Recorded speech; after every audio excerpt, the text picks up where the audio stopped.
We are still on Edmonton Street, Shelby, and you know, the fire has died down in this area. It looks like it has burned the whole back of the hill behind me. There have been a couple of small flare-ups in the last 10 or 15 minutes, but for the most part, it looks like the fire has burned through the hill behind me. Now, that doesn't mean that the law enforcement is going to let people back in this area right now. In fact, they're at the end of the street. They're not letting people come in, and if you're still at home, they really have encouraged you to leave.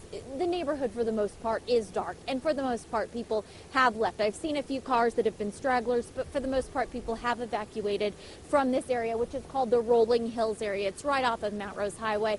And I wanted to let you know, too, that there are some voluntary evacuations in the Saddlehorn area. I have two family members that have homes in Saddlehorn.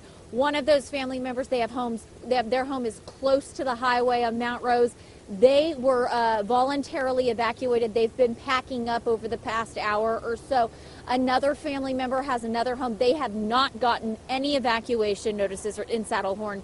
So kind of the further in you are in Saddlehorn, you probably won't get one. If you're closer to Mount Rose Highway, there may be a chance that they'll ask you to voluntarily evacuate as well. But really, the wind has picked up a little bit, but we're not seeing the flames in this area that we saw earlier tonight.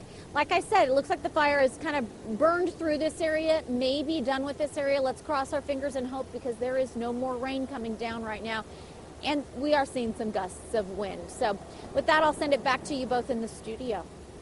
So Karen, the fire has burned basically up to the Mount Rose Highway. It hasn't burned past it, but some neighbors on that other side where Saddlehorn is are being...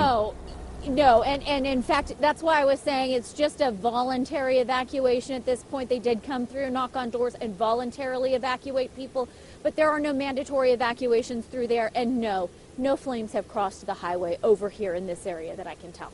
All right, Karen, thank you so much. And speaking of